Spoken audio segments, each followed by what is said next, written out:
Hey guys, good morning, welcome back in our YouTube channel for आपकी success. मेरा नाम है आरती और आज हम लोग डेली करंट अफेयर सीरीज में 14 अगस्त के इंपॉर्टेंट करंट अफेयर्स को कवर करेंगे। तो गाइस, अगर आपको इसकी फ्री पीडीएफ फाइल चाहिए तो आप हमारा टेलीग्राम ग्रुप फॉर आपकी सक्सेस को ज्वाइन कर लीजिए। वहाँ से आप इसे फ्री में डाउनलोड कर सकते हैं और टेलीग्राम की लिंक आपको इस वीडियो के डिस्क्रिप्शन बॉक्स में दी हुई है। चलिए स्टार्ट करते हैं आज की वीडियो। हमारा फर्स्ट क्वेश्चन है, विदेश मंत्रालय के संयुक्त सचिव मनीष प्रभात को किस देश में भारत के अगले राजदूत के रूप में नियुक्त किया गया है? तो इसका राइट आंसर है ऑप्शन ए, उज्बेकिस्तान। ठीक है, तो आपको याद रखना है कि हमारे विदेश मंत्रालय के संयुक्त सचिव मनीष प्रभात जो है, इन्हें अभी हाल ही में उज्बेकिस्तान के अंदर भारत के अगले राजदूत के रूप में इन्हें नियुक्त किया गया है। ठीक है, अब बात करें उज्बेकिस्तान की तो इसकी कैपिटल है ताशकेंत। ठीक है, और यहाँ की जो करेंसी है वो है उज्बेकिस्तानी सोम। ओके, नेक्स्ट बढ़ते हैं। क्वेश्चन नंबर 2 है, Indian council for research on international economic relations यानी कि ICRIER के नए चेयरमैन के रूप में निम्नलिखित में से किसे नियुक्त किया गया है? तो इसका राइट आंसर है ऑप्शन डी, प्रमोद भसीन। ठीक है, तो इनका नाम है प्रमोद भसीन और ये भी हाल ही में Indian council for research on international economic relations के नए चेयरमैन के रूप में इन्हें नियुक्त किया गया है। तो आपको इनका नाम याद रखना है। ठीक है, नेक्स्ट आइए।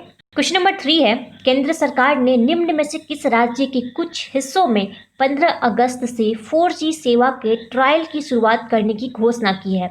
तो इसका राइट आंसर है ऑप्शन बी, जम्मू कश्मीर। ठीक है, तो वैसे आपको पता होगा कि जम्मू कश्मीर जो है अब ये राज्य नहीं रहा, ये एक केंद्र शासित प्रदेश बन चुका है। तो अभी हाल ही में जम्मू कश्मीर के अंदर केंद्र सरकार ने 15 अगस्त से 4G सेवा के ट्रायल की शुरुआत करने की घोषणा करी है। ठीक है, अब बात यहाँ पे जम्मू कश्मीर की, तो इससे रिलेटेड कुछ इंपॉर्टेंट फैक्ट्स एक बार देख लेते हैं। देखिए, अभी हाल ही में जो है जम्मू एंड कश्मीर के जो नए उपराज्यपाल बने हैं उनका नाम है मनोज सिन्हा। ओके, इसके अलावा अभी हाल ही में जम्मू एंड कश्मीर लोक सेवा आयोग के जो अध्यक्ष बने उनका क्या नाम था? तो उनका नाम था BR शर्मा। ओके, इसके अलावा जम्मू एंड कश्मीर बैंक के जो नए MD CEO नियुक्त हुए उनका नाम है जुबैर इकबाल। ठीक है, तो ये तीनों पॉइंट तो आपको याद रखने ही है। इसके साथ ही हमने अभी पढ़ा था कुछ दिनों पहले कि जम्मू कश्मीर के कश्मीरी केसर को GI टैग मिला है यहाँ पे। ठीक है, साथ ही यहाँ पे एक सुकून कोविड-19 बीट द स्ट्रेस कार्यक्रम की भी शुरुआत की गई थी। ओके, इसके अलावा जो लास्ट पॉइंट है ये वेरी वेरी इंपॉर्टेंट है, आपको याद रखना है कि जम्मू कश्मीर हाईकोर्ट में पहली बार किसी न्यायाधीश ने भारत के संविधान की शपथ लेकर अपना कार्यभार संभाला था और उनका नाम है रजनीश ओसवाल। ठीक है, तो आपको ये नाम याद रखना है, इनका नाम था रजनीश ओसवाल। ओके, नेक्स्ट आइए। क्वेश्चन नंबर 4 है, भारतीय सशस्त्र बल द्वारा चीन के साथ तनाव के बीच किस परियोजना को पुनर्जीवित करने की घोषणा की गई है? तो इसका राइट आंसर है ऑप्शन ए, प्रोजेक्ट चीता। ठीक है, तो इसके बारे में आपको बता दें कि जो प्रोजेक्ट चीता है इसके अंतर्गत इस परियोजना के तहत जो है लगभग 90 हेरॉन ड्रोन को लेजर निर्देशित बॉम्ब जो कि हवा से लॉन्च की जाने वाली टैंक रोधी गाइडेड मिसाइल के साथ अपग्रेड किया जाएगा। ठीक है, और इस प्रोजेक्ट का क्या नाम है? तो इसका नाम है प्रोजेक्ट चीता। ठीक है, तो आपको ये पॉइंट याद रखना है। ठीक है, नेक्स्ट आइए। क्वेश्चन नंबर 5 है, फोर्ब्स की दुनिया में सर्वाधिक कमाई करने वाले टॉप 10 अभिनेताओं की सूची में निम्न में से कौन इकलौते भारतीय शामिल है? तो इसका राइट आंसर है ऑप्शन ए, अक्षय कुमार। ठीक है, तो आपको बता दें कि ये जो अभी हाल ही में फोर्ब्स की जो सर्वाधिक कमाई करने वाले टॉप 10 अभिनेताओं की लिस्ट जारी हुई है, इसमें से एकमात्र भारतीय हैं एक्टर, उनका नाम है अक्षय कुमार और इनकी जो रैंकिंग रही है वो है 6th। ठीक है, टॉप पे कौन है? तो टॉप पे रहे हैं ड्वेन जॉनसन। क्या नाम है इनका? Dwayne Johnson. ये ड्वेन जॉनसन जो है ये हॉलीवुड मूवी के बहुत जाने माने एक्टर हैं। आपने इनकी मूवी जरूर देखी होगी, जुम्बांजी या फिर रैम्पेज।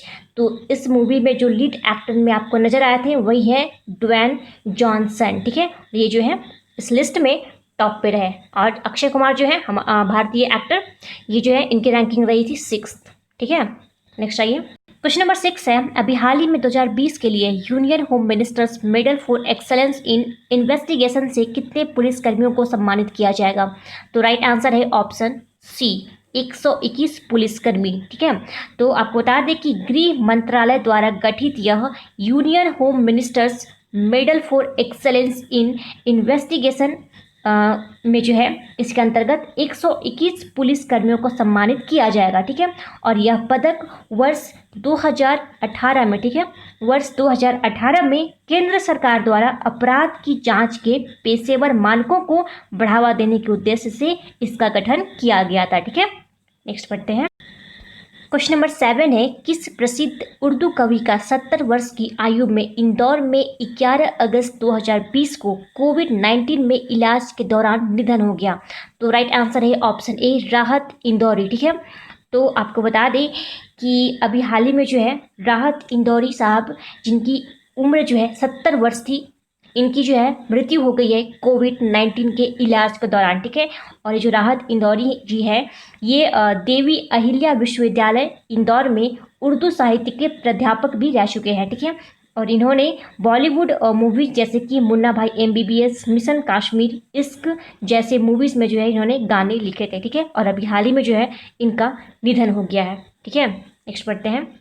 क्वेश्चन नंबर 8 है, हाल ही में किस संगठन ने एंट रिवॉर्ड्स नाम से एक ओमनी चैनल लॉयल्टी प्लेटफॉर्म को लॉन्च किया है? तो राइट आंसर है ऑप्शन ए, NPCI ने। ठीक है, तो NPCI यानी कि national payment corporation of India, इसने अभी हाल ही में एक ओमनी चैनल लॉयल्टी प्लेटफॉर्म को लॉन्च किया है। इसके अंतर्गत क्या होगा कि इसमें जो है यूजर्स अलग अलग बैंकिंग ट्रांजेक्शन करने पर पॉइंट अर्न कर सकते हैं। ठीक है, और उन पॉइंट्स को यूज़ कर सकते हैं, जैसे बहुत सारी जगहों पे यूज़ कर सकते हैं, जैसे कि होटल बुकिंग हो गया, इसके अलावा टिकट बुकिंग, फ्लाइट बुकिंग के वक्त पे जो है इन पॉइंट्स को यूजर्स यूज कर सकते हैं। ठीक है, और बात करें यहाँ पे NPCI की, तो इसने अभी हाल ही में एक पाई नामक, ठीक है, पाई नामक आर्टिफिशियल इंटेलिजेंसी वर्चुअल असिस्टेंट को इसने लॉन्च किया था। ठीक है, इसके अलावा अभी हाल ही में NPCI ने एक UPI चलेगा, ठीक है, UPI चलेगा नामक अभियान को भी शुरू किया था। ओके, और ये जो NPCI है यानी कि national payment corporation of India, इसकी स्थापना हुई थी 2008 में। ओके, इसका हेडक्वार्टर आपको मिलेगा मुंबई में, और इसके जो MD CEO है उनका नाम है दिलीप असबे। ठीक है, क्या नाम है इनका? दिलीप असबे जो हैं ये NPCI के MD CEO हैं। ठीक है, इसके अलावा इसके जो अभी हाल ही में नॉन एग्जीक्यूटिव चेयरमैन बने हैं उनका नाम है विश्व मोहन महापात्रा। ठीक है, क्या नाम है इनका?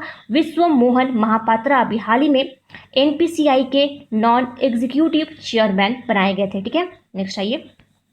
क्वेश्चन नंबर 9 है, हाल ही में किसने इकरा का डेटा रिकवरी सेंटर कृषि मेघ को लॉन्च किया है? तो इसका राइट आंसर है ऑप्शन ए, नरेंद्र सिंह तोमर। ठीक है, वैसे आपको पता होगा कि इकरा जो है ये एक रेटिंग एजेंसी है। ठीक है, तो अभी हाल ही में जो है नरेंद्र सिंह तोमर ने इकरा का एक डेटा रिकवरी सेंटर जिसका नाम है कृषि मेघ, इसे लॉन्च किया है। ठीक है, और जो नरेंद्र सिंह तोमर है ये हमारे कृषि मंत्री हैं, और इनकी जो कॉन्स्टिट्यूएंसी है वो है मुरैना MP। ओके, नेक्स्ट आइए।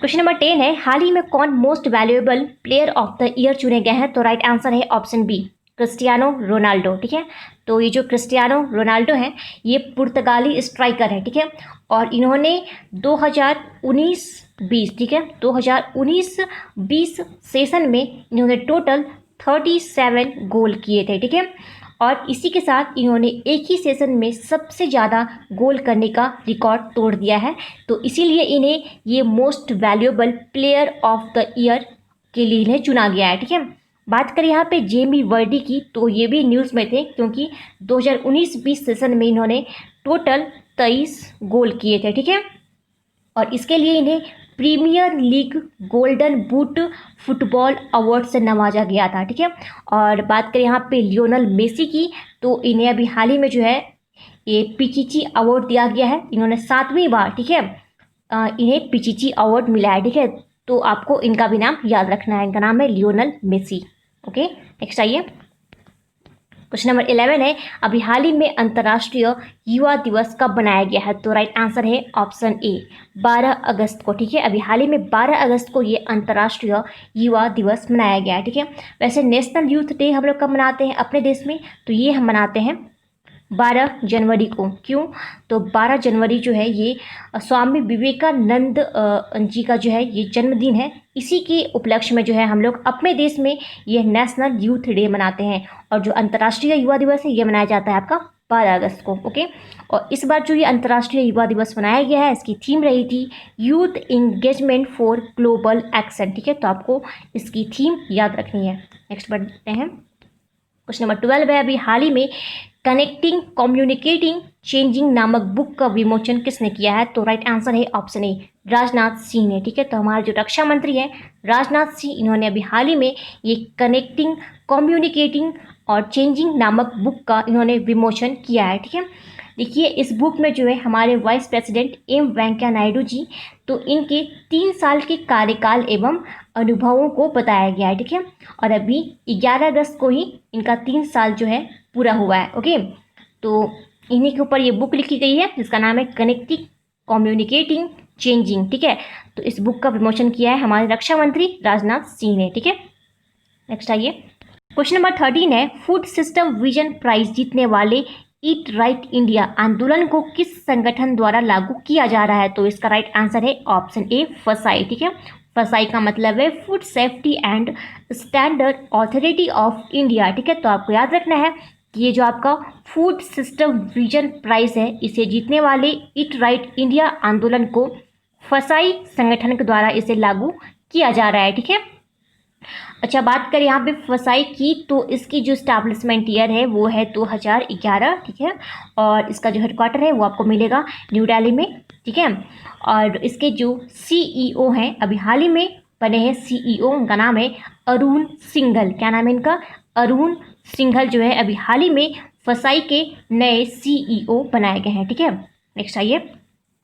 क्वेश्चन नंबर 14 है, हाल ही में किसे धर्मपद पुरस्कार से सम्मानित किया गया है? तो राइट आंसर है ऑप्शन डी, सुदर्शन साहू। ठीक है, तो पद्मश्री से सम्मानित मूर्तिकार है ये सुदर्शन साहू। इन्हें अभी हाल ही में इनके कला के क्षेत्र में महत्वपूर्ण योगदान देने के लिए ये धर्मपद पुरस्कार से इन्हें सम्मानित किया गया है। ठीक है, क्या नाम है इनका? सुदर्शन साहू। ओके, बाकी बात करें यहाँ पे कलीपुरी की, तो इनके बारे में अभी हमने हाल ही में पढ़ा था कि इन्हें 2020 के इम्पैक्ट वुमेन के अवार्ड से इन्हें सम्मानित किया गया था। ठीक है, बात करें दीपांकर घोष की, तो ये जो है दीपांकर घोष, इन्हें अभी हाल ही में उत्कृष्ट पत्रकारिता के लिए एक प्रेम भाटिया पुरस्कार से सम्मानित किया गया था।